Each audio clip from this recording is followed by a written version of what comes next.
ఒక యువకుడు వయసు కేవలం 23 అయినా బ్రిటిష్ సామ్రాజ్యాన్ని కుదిపేసిన పేరు భగత్ సింగ్. తన ప్రాణాన్ని నవ్వుతూ దేశానికి అర్పించిన వీరుడు భగత్ సింగ్. భగత్ సింగ్ భారత స్వాతంత్ర సమరంలో అత్యంత ధైర్యవంతుడైన విప్లవకారుడు. అతని ఆలోచనలు, చర్యలు, త్యాగం యువతలో జ్వాలలు రేపాయి. అతను కేవలం యోధుడు కాదు, ఒక ఆలోచన, ఒక విప్లవం. భగత్ సింగ్ కథ మనకు ధైర్యం, దేశభక్తి మరియు న్యాయం కోసం పోరాడే స్ఫూర్తిని ఇస్తుంది. ఇది కేవలం చరిత్ర కాదు, నేటి యువతకు మార్గదర్శకం. భగత్ సింగ్ 1907 సెప్టెంబర్ 23న పంజాబ్లో జన్మించాడు. అతని కుటుంబం దేశభక్తి భావనలతో నిండిపోయి ఉండేది. తండ్రి, మామలు స్వాతంత్ర ఉద్యమంలో పాల్గొనడం అతనిపై చిన్నప్పటి నుంచే ప్రభావం చూపింది. ఈ వాతావరణం అతనిలో దేశం కోసం జీవించాలనే సంకల్పాన్ని పెంచింది. చిన్నతనం నుంచే అతను ధైర్యంగా, ఆలోచనాత్మకంగా ఉండేవాడు. ఇతర పిల్లల ఆటల్లో మునిగితే భగత్ సింగ్ దేశ చరిత్ర, విప్లవకారుల కథలు చదివేవాడు.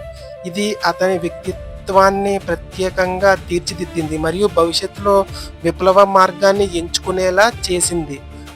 జలియావాలా బాగ్ సంఘటన అతని జీవితాన్ని మార్చేసింది.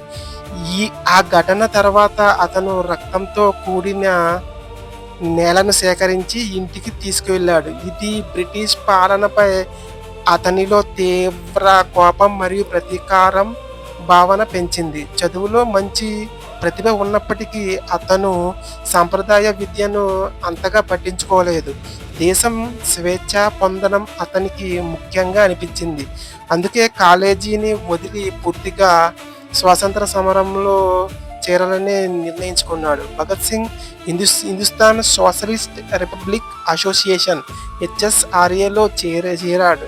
ఈ సంస్థ బ్రిటిష్ పాలనను ముగించడానికి విప్లవ పద్ధతులను అనుసరించింది. ఇక్కడ అతను తన ఆలోచనలను బలపరుచుకుని ఆయుధ పోరాటం ద్వారా స్వేచ్ఛ సాధించాలని నమ్మాడు. అతను సామాజిక న్యాయం, సమానత్వం మీద గాఢ నమ్మకం కలిగి ఉండేవాడు. కేవలం బ్రిటిష్ పాలనను తొలగించడానికి మాత్రమే కాదు, సమాజంలో అసమానతలను కూడా తొలగించాలనే లక్ష్యం పెట్టుకున్నాడు. ఈ ఆలోచనలు అతన్ని ఒక విప్లవకారుడిగా మాత్రమే కాక తత్వవేత్తగా నిలబెట్టింది. లాలా లజపత్ రాయ్ మరణం భగత్ సింగ్ను తీవ్రంగా కలిచివేసింది. బ్రిటిష్ పోలీసులు చేసిన లాఠీచార్జ్ కారణంగా ఆయన మరణంతో భగత్ సింగ్ ప్రతీకారం తీర్చుకోవాలని నిర్ణయించాడు. ఈ ఘటన ప్రతీకారంగా భగత్ సింగ్ తన అనుచరులను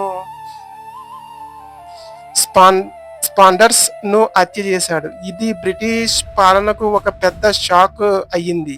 ఈ చర్య ద్వారా అతను తన ధైర్యాన్ని మరియు న్యాయం కోసం ఏ స్థాయికి వెళ్ళగలగనని చూపించాడు. భగత్ సింగ్ తన చర్యల ద్వారా ప్రజలలో అవగాహన పెంచాలని భావించాడు. అతను హింసను అర్థం లేకుండా ఉపయోగించలేదు. ప్రతి చర్య వెనుక ఒక సందేశం ఉండేది. ప్రజలను మేల్కొల్పే లక్ష్యంతోనే అతను పనిచేశాడు. అతను ఢిల్లీలో అసెంబ్లీలో హాల్లో బాంబు విసిరాడు, కానీ అది హత్య కోసం కాదు, బందీలను విడిపించడానికి పెద్ద శబ్దం అవసరం అనే సందేశాన్ని ఇవ్వడానికి మాత్రమే చేశాడు. బాంబు ఘటన తర్వాత అతను పారిపోలేదు, స్వయంగా లొంగిపోయాడు. ఎందుకంటే అతను లక్ష్యం ప్రజల దృష్టిని ఆకర్షించడం, కోర్టులో తన ఆలోచనలను ప్రపంచానికి వినిపించాలనుకున్నాడు. జైలులో ఉన్నప్పుడు కూడా అతను పోరాటం ఆపలేదు. ఖైదీల హక్కుల కోసం నిరాహార దీక్ష చేశాడు. ఇది బ్రిటిష్ ప్రభుత్వాన్ని కుదిపేసింది మరియు దేశవ్యాప్తంగా ప్రజలు మద్దతును పొందింది. భగత్ సింగ్ ఒక గొప్ప పాఠకుడు. మార్క్స్, లెనిన్ వంటి తత్వవేత్తల రచనలను చదివేవాడు. అతను ఆలోచనలు సామాజిక సమానత్వం మరియు న్యాయం వైపు మరింతగా మళ్ళాయి. అతను నేను ఎందుకు నాస్తికుడిని అనే వ్యాసం రాశాడు. అందులో తన ఆలోచనలు, నమ్మకాలను వివరించాడు. ఇది అతని మేధస్సును మరియు స్వతంత్ర ఆలోచనలను చూపించింది. భగత్ సింగ్ యువతలో ఒక చిహ్నంగా మారాడు. అతని ధైర్యం, త్యాగం యువతను ప్రేరేపించింది. అతను పేరు స్వతంత్ర ఉద్యమంలో ఒక శక్తిగా మారింది. బ్రిటిష్ ప్రభుత్వం అతన్ని అత్యంత ప్రమాదకుడిగా భావించింది. అతను ఆలోచనలు ప్రజల్లో జీవితాన్ని రేపుతున్నాయని భయపడింది. లాహోర్ కుట్ర కేసులో అతనికి మరణదండన విధించారు. ఇది దేశవ్యాప్తంగా ఆగ్రహాన్ని రేపింది. ప్రజలు అతన్ని కాపాడాలని కోరుకున్నారు. భగత్ సింగ్ శిక్షను ప్రశాంతంగా స్వీకరించాడు. అతనికి భయం లేదు. అతని లక్ష్యం ద్వేష దేశ స్వేచ్ఛ మాత్రమే. అతను చివరి వరకు ధైర్యంగా నిలబడ్డాడు. ఉరిముందు కూడా నవ్వుతూ ఉన్నాడు. ఇది అతని మానసిక బలాన్ని చూపించింది. 1931 మార్చి 23న అతన్ని ఉరితీశారు. ఆ రోజు భారత చరిత్రలో ఒక ముఖ్యమైన రోజు. అతని మరణం దేశాన్ని కుదిపేసింది. ప్రజలు పెద్ద ఎత్తున నిరసనలు చేపట్టారు. అతని త్యాగం ఉద్యమాన్ని మరింత బలపరిచింది. భగత్ సింగ్ మరణం తర్వాత అతను ఒక లెజెండ్‌గా మారాడు. అతని పేరు ఎప్పటికీ నిలిచిపోయింది. అతని ఆలోచనలు ఇప్పటికీ ప్రస్తుతానికి వర్తిస్తాయి. న్యాయం, సమానత్వం కోసం పోరాడే ప్రతి వ్యక్తికి అతను ఒక ప్రేరణ. భగత్ సింగ్ కేవలం ఒక యోధుడు కాదు. అతను ఒక ఆలోచన, ఒక విప్లవ భావజాలం. అతని జీవితం మనకు ధైర్యం నేర్పుతుంది. కష్టాల్లో కూడా లక్ష్యాన్ని వదలకుండా ఉండాలని చెబుతుంది. అతని వ్యక్తిగత జీవితాన్ని త్యాగం చేశాడు. కుటుంబ సుఖాలు అన్నీ వదిలి దేశం కోసం జీవించాడు. భగత్ సింగ్ తన వయసుకి మించి ఆలోచించాడు. అతని పరిపక్వత అతన్ని ప్రత్యేకంగా నిలబెట్టింది.